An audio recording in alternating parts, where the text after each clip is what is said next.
Вы готовы, дети? Да, капитан! Я не слышу! Так точно, капитан! Го!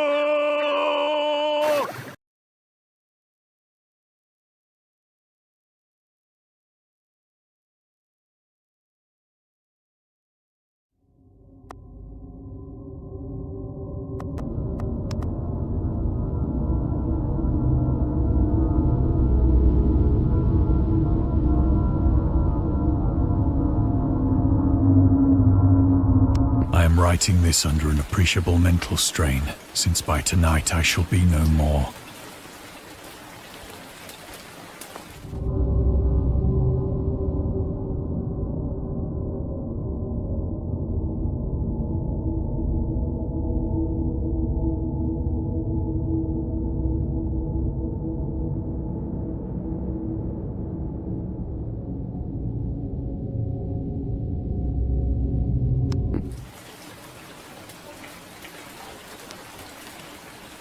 Penniless, and at the end of my supply of the drug which alone makes life endurable, I can bear the torture no longer, and shall cast myself from this garret window into the squalid street below.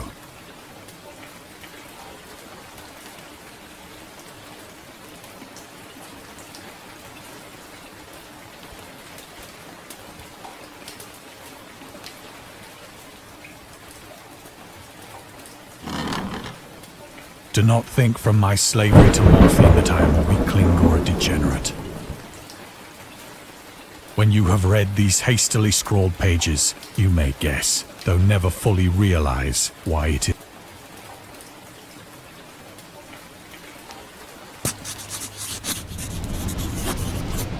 It was in one of the most open and least frequented parts of the broad Pacific that the packet of which I was supercargo fell a victim to the German sea raider.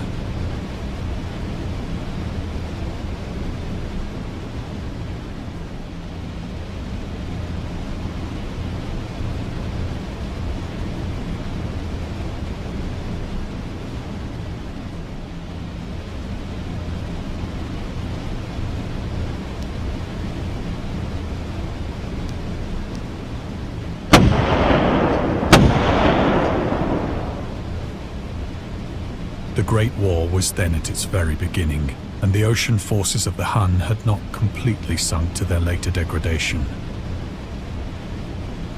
So that our vessel was made a legitimate prize, whilst we of her crew were treated with all the fairness and consideration.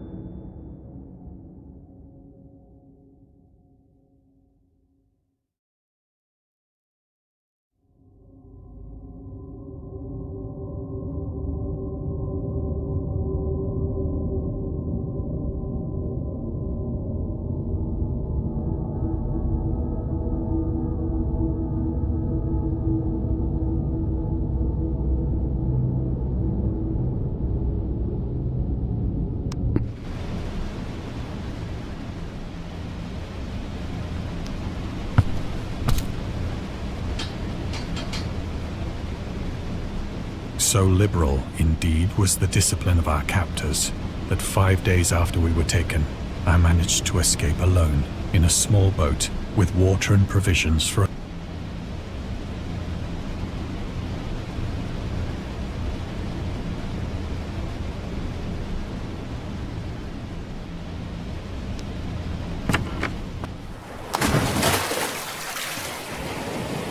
When I finally found myself adrift and free, I had but little idea of my... Never a competent navigator, I could only guess vaguely by the sun and stars that I was...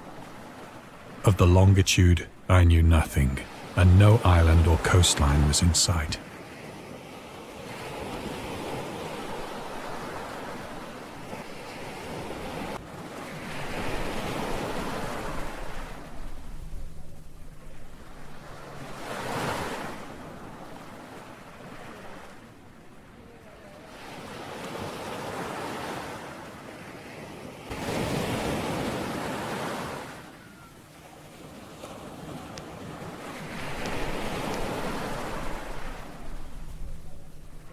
The weather kept fair, and for uncounted days I drifted aimlessly beneath the scorching sun, waiting either for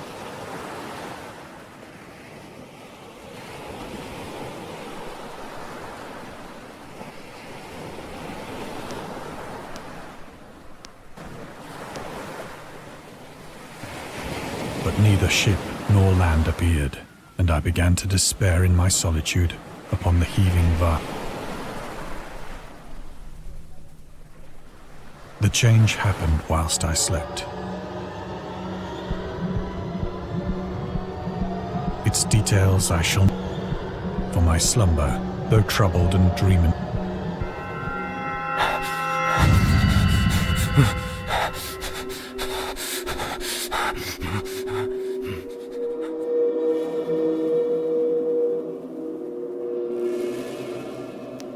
When at last I awoke, it was to discover myself half sucked into a slimy expanse of hellish black mire, and in which my boat lay grounded some distance away. Though one might well imagine that my first sensation would be of wonder at so prodigious and unexpected, for there was in the air and in the rotting soil a sinister quality. The region was putrid with the carcasses of decaying fish, and of other, less describable things which I saw protruding from the nasty mud of the unending plain. Perhaps I should not hope to convey in mere words the unutterable hideousness that can dwell in There was nothing within hearing, and nothing in sight, save a vast reach of black slime. Yet the very completeness of the stillness and the homogeneity of the landscape oppressed me with a nauseating fear. The sun was blazing down from a sky which seemed to me almost black in its cloudless cruelty, as though reflecting the inky marsh beneath me.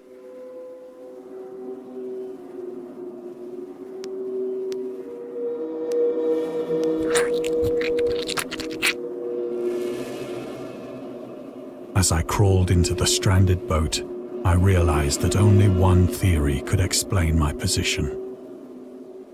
Through some unprecedented volcanic upheaval, a portion of the ocean floor must have been thrown to the surface, exposing regions for which innumerable. So great was the extent of the new land which had risen beneath me that I could not detect, nor were there any seafowl to prey upon the dead thing.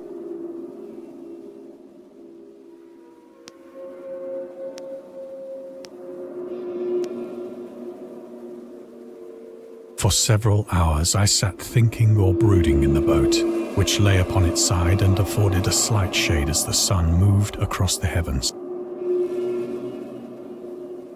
As the day progressed, the ground lost some of its stickiness and seemed likely to dry. That night I slept but little, and the next day I made for myself a pack containing food and water, preparatory to an overland.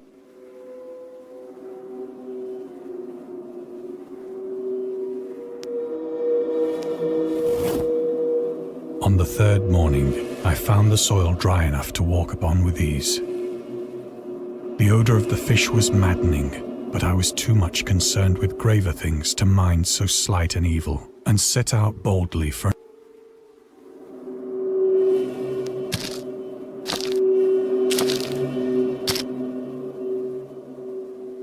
All day I forged steadily westward, guided by a faraway hummock which rose higher than any other elevation on the rolling desert.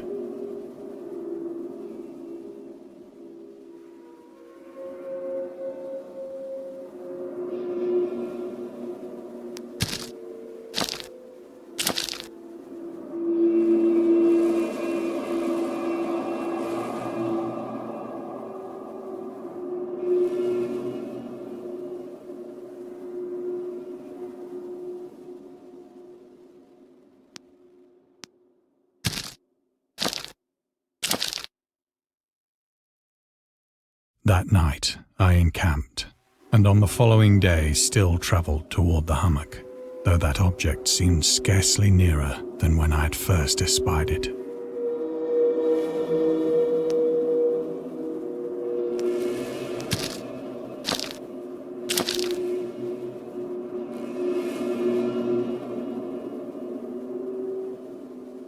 fourth evening, I attained the base of the mound, which turned out to be much higher than it had appeared from a distance. An intervening valley setting it out in sharper relief. Too weary to ascend, I slept.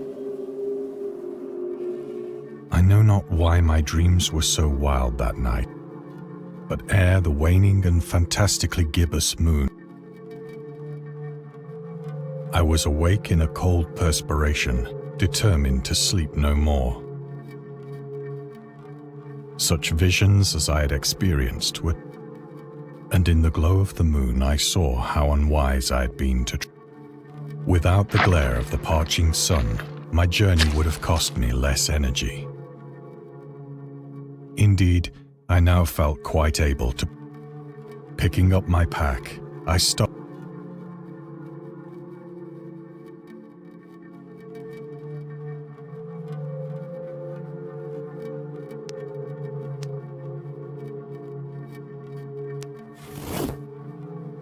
I have said that the unbroken monotony of the rolling plain was a source of vague horror to me.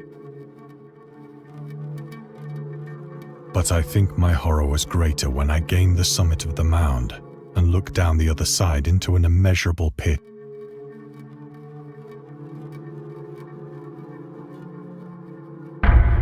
Whose black recesses the moon had not yet soared high enough to illumine.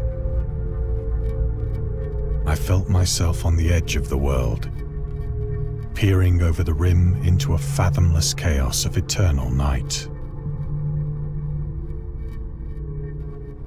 Through my terror ran curious reminiscences and of Satan's hideous climb through the unfashioned realm. As the moon climbed higher in the sky, I began to see that the slopes of the valley were not quite so perpendicular as I had imagined.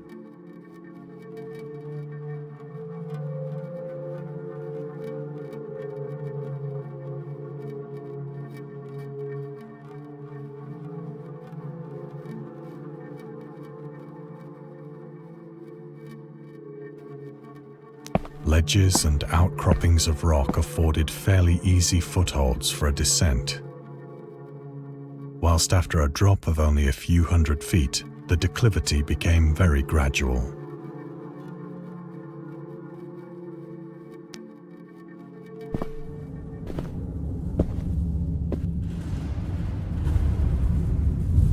Urged on by an impulse which I cannot definitely analyze, I scrambled with difficulty down the rocks and stood on the gentler slope beneath,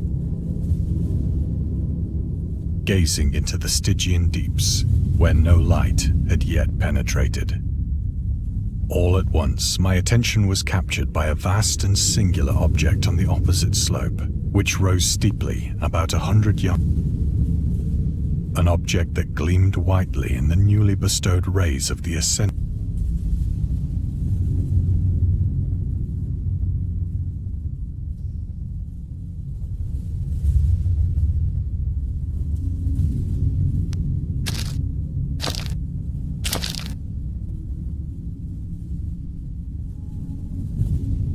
That it was merely a gigantic piece of stone, I soon assured myself. But I was conscious of a distinct impression that its contour and pose together the work of nature.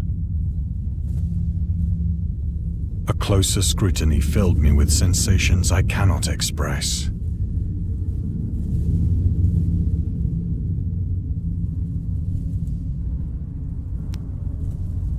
For despite its enormous magnitude, and its position in an abyss which had yawned at the bottom of the sea since the world was, I perceived beyond a doubt that the strange object was a well-shaped monolith, whose massive bulk had known the workmanship and perhaps the worship of living and thinking creatures. Dazed and frightened, yet not without a certain thrill of the scientists or archaeologists,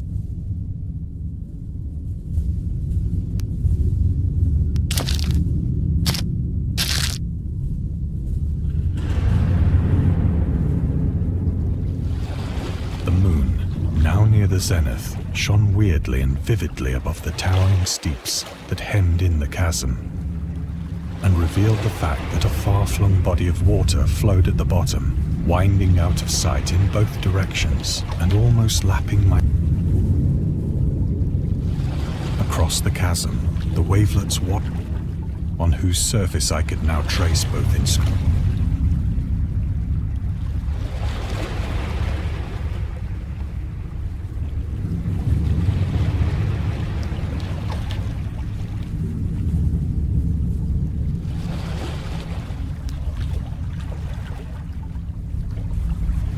The writing was in a system of hieroglyphics unknown to me and unlike anything I had ever seen in books. Consisting for the most part of conventionalized aquatic symbols such as fishes, eels, octopi, crustaceans, mollusks, whales, and the like. Several characters obviously represented marine things which are unknown to the modern world, but whose decomposing forms I had observed on the ocean-risen plain. It was the pictorial carving, however, that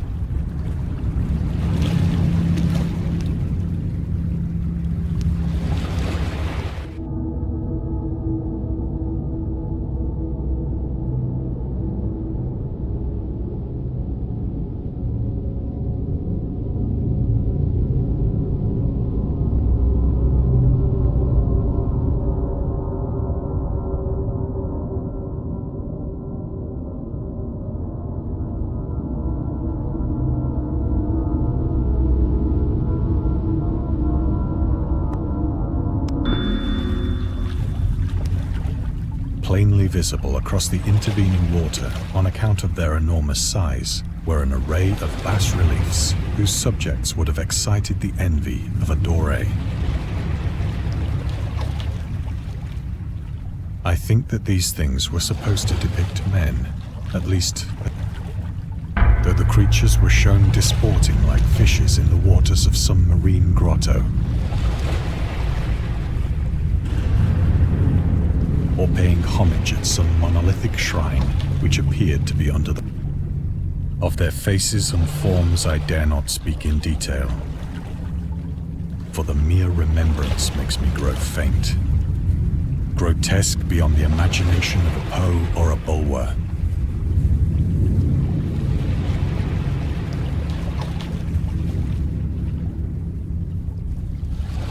They were damnably human in general outline, despite webbed hands and feet, shockingly wide and flabby, glassy, bulging eyes, and other features. Curiously enough, they seemed to have been chiseled badly out of proportion with their scenic back. For one of the creatures was shown in the act of killing a whale, represented as but little larger than himself. I remarked, as I say, their grotesqueness, but in a moment decided that they were merely the imaginary gods of some primitive fishing or some tribe whose last descendant had perished eras before the first ancestor.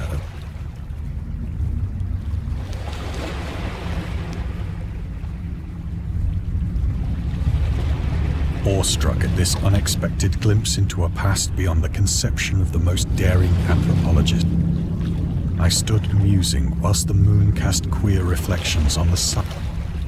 Then, suddenly, I saw it.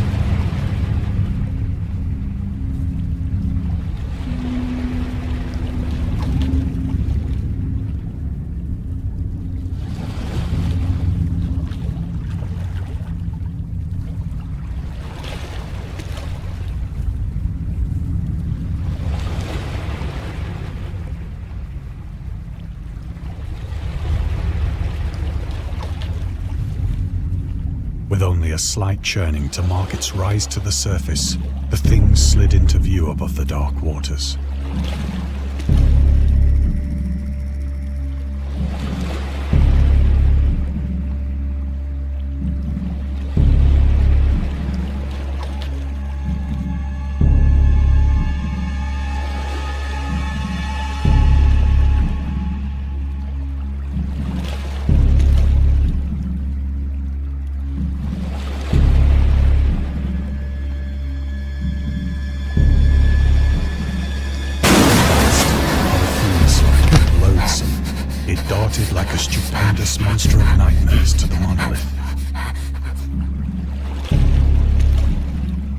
about which it flung its gigantic scaly arms, while it bowed its hideous head and gave vent to certain measured sounds.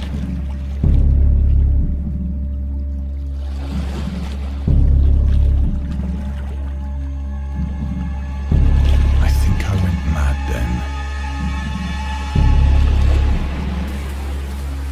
Of my frantic ascent of the slope and cliff, and of my delirious journey back to the strand.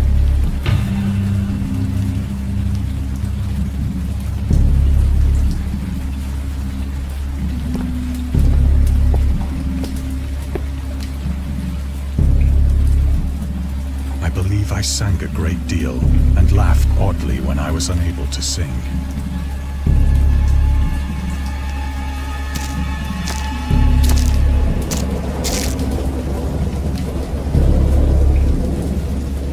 Indistinct recollections of a great storm sometime after I reached the boat. At any rate, I know that I heard pearls of thunder and other tones.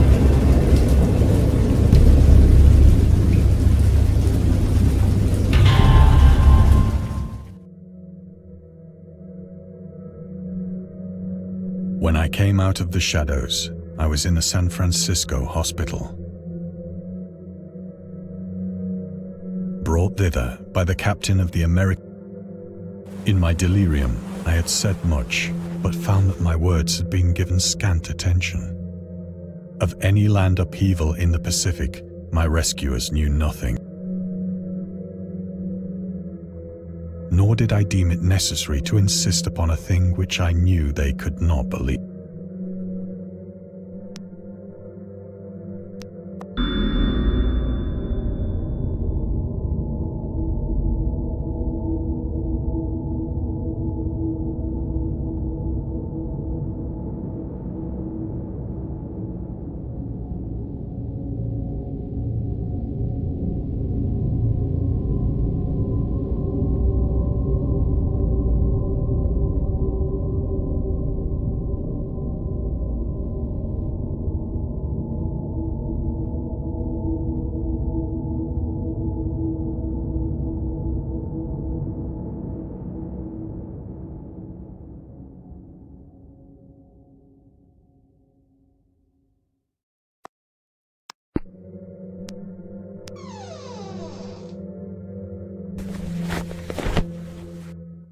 Once I sought out a celebrated ethnologist and amused him with peculiar questions regarding the ancient Philistine legend of Dagon, the fish god.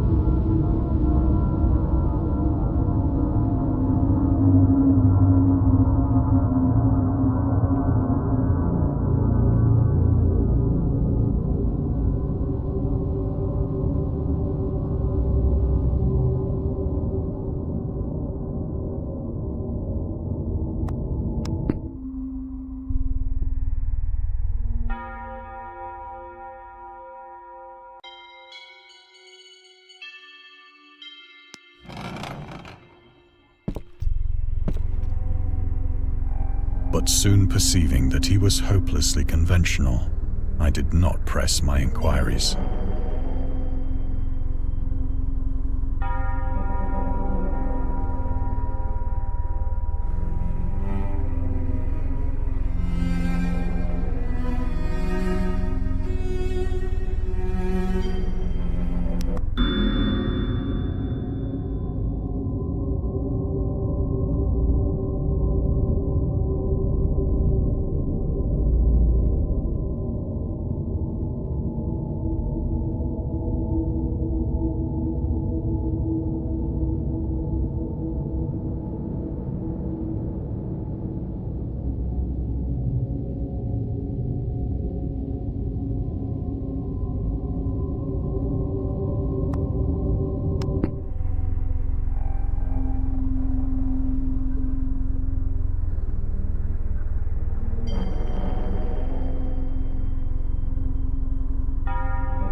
It is at night, especially when the moon is gibbous and waning, that I see the thing. I tried morphine, but the drug has given only transient surcease. So now I am to end it all, having written.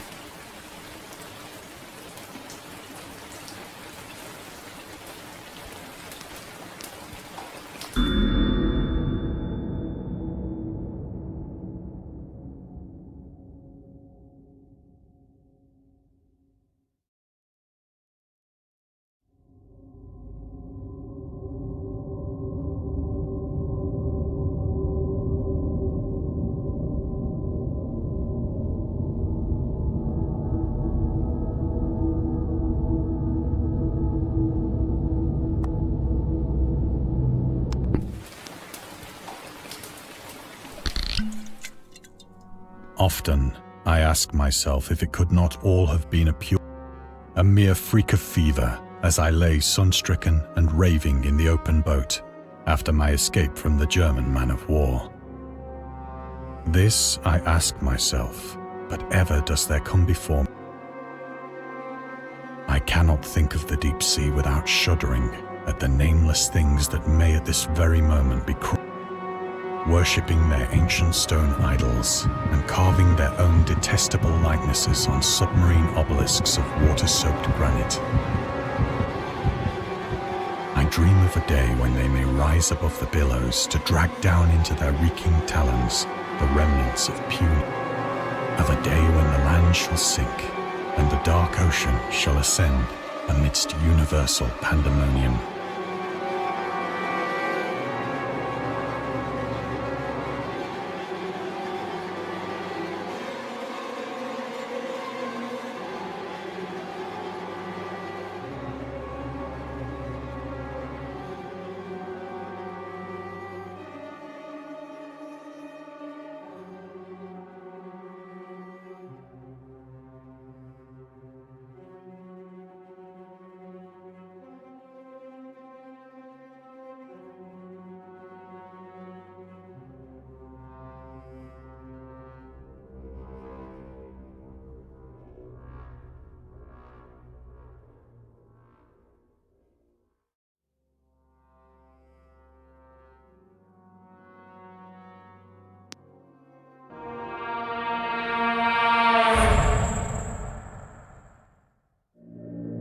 The end is near.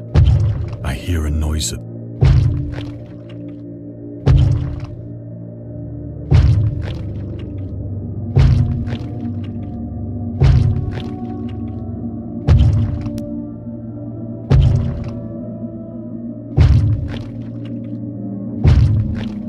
it shall not find me.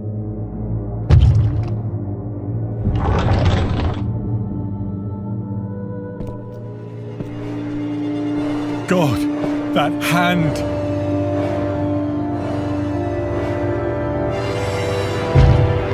The window! The window!